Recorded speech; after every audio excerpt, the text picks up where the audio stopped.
What's up, Flick fans? Welcome back to the channel. That was stupid. Today we're talking Bradley Cooper and Carey Mulligan's Maestro. This is a big Oscar movie on Netflix, but does it live up to the hype?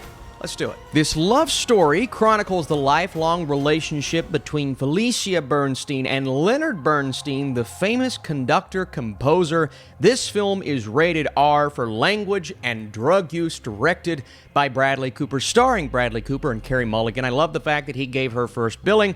Both of these performances are two that are going to be heavily talked about when it comes Oscar season, but as a Netflix viewer, you all are asking the question, is this worth my time? Well, is it? I don't know. Let's start with Bradley Cooper, who plays Leonard Bernstein over many years of his life. He's young, he's old, everything in between. There's prosthetics, there's makeup, a little bit of everything. There were times when the camera was really close to his face to where it didn't look the best, but for the most part, he looked really similar to how the real-life Leonard Bernstein looks. You get a look at that at the end of the film, but the performance is great. I believe it is in the top 5 performances of the year in that category, and I believe he's going to be looked at least for a nomination. Do I think there's going to be a huge competition between he, Cillian Murphy, and Paul Giamatti? Maybe not as much as some other people, but he definitely committed to the role. He's definitely great. Twitter, they're joking around about him a lot right now, but he definitely wants that Oscar. He's made that clear. Could he get it? Maybe. Maybe. How about Carey Mulligan? Well, once again, first off, Bradley Cooper is proving that he's a phenomenal actor's director, getting the best performance he possibly can out of his cast.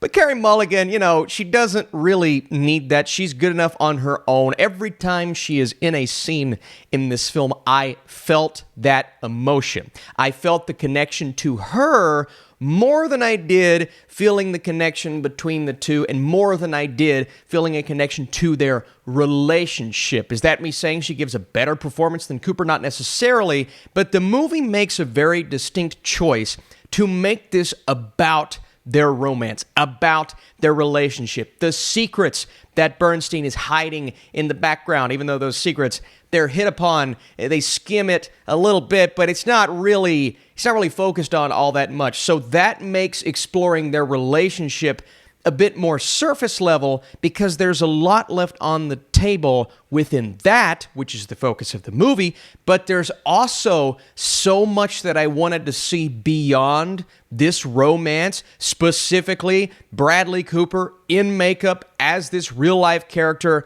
doing the whole orchestra thing, which we get an amazing scene towards the end of the film. That was everything I wanted it to be. Seeing that on the big screen was absolutely phenomenal. I did see this on the big screen, by the way. We'll talk about all of the technical aspects. But it makes me think of a movie like Tar that came out last year, and we get numerous scenes and sequences. That amazing performance was on display there, but we also get those epic moments that keep your interest going. And I didn't feel that with Maestro. It's much more a romantic type of film that doesn't really have the levity that some other romance-focused movies have, right? So you really don't get those scenes and those big bombastic orchestra-centric moments that provide, I don't want to use the word relief, but just kind of breaks in that romantic tension that, remind you, oh yeah, he's this famous and this well-known for a reason. Here's what he can do. And we don't really get to see what he can do until way later on in the film. That's not a spoiler. That's just something we don't get. And I really wanted to see more than that, because those scenes, the very few and far in between scenes that we get of Leonard doing his thing, that was amazing. That one sequence in the third act is one of the best scenes I've seen this year. So why didn't we have more of those? Now, that being said, this relationship, this romance that they have, it's not without its incredible scenes and sequences. One, when we finally transition from black and white to color, a lot of that has to do with the style and the time period, but there's one scene that I don't think has any cuts in there, maybe one, between the two, where they finally get to talk to each other and have a conversation without any breaks. And these moments happen all throughout the film, but I'm just like, I wish we could have one of those like marriage story scenes, not on that level of emotion, but something to where I can finally not feel that distance between me and what's happening on screen.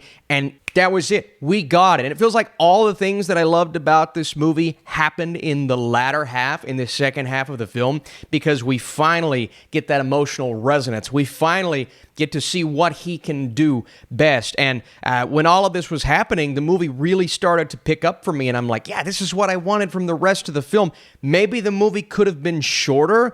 But again, we're spanning so many years of his life. It's just they're trying to fit so much in that first half. It feels like we don't get a moment to settle down and really care. And that's why I think Maestro may struggle keeping people who aren't as interested in this relationship watching the movie. I will encourage you to watch because it gets better in the second half, but the first half, it just moves at its own pace. Some could argue that there's like a pretentiousness to this movie to where it feels like it's just Oscar baity on its surface. And yeah, I was getting those vibes in the beginning, to be honest with you. But as the movie settles down, like I said, and you really start to feel what they are feeling for each other all throughout the film, but also the tension there, and then what's going on in the background and what's kind of causing this rift between the two that they hit on, and these relationships and feelings that he has that they just don't, I mean, they hit on it, but I needed to know a bit more as to the why this tension is being caused. We know the why, but just explore that a little more. The depth was lacking in this movie. Something that wasn't lacking at all was the visual aesthetic, the atmosphere created from the color correction, the black and white,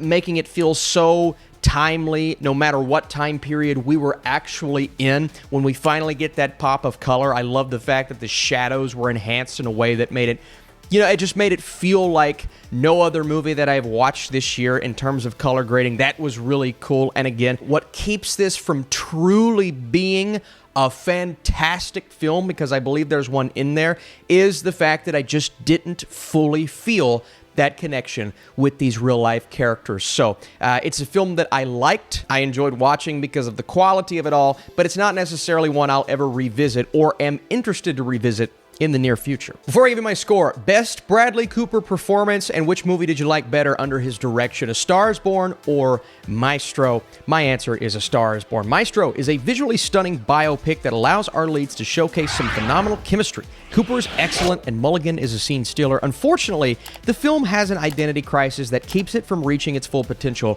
There's a lot left on the table in this movie. You're dealing with a long period of time that's very easy to do with something like this. But I'm very interested to see what Bradley Cooper can do next. Maybe next time, just focusing on being a director. He's great in this movie, but I'd like to see what he can do with an entirely different cast. All right, guys, thank you so much for watching. Appreciate it big time. More reviews to come, and we're going to start the top 10 lists very, very soon.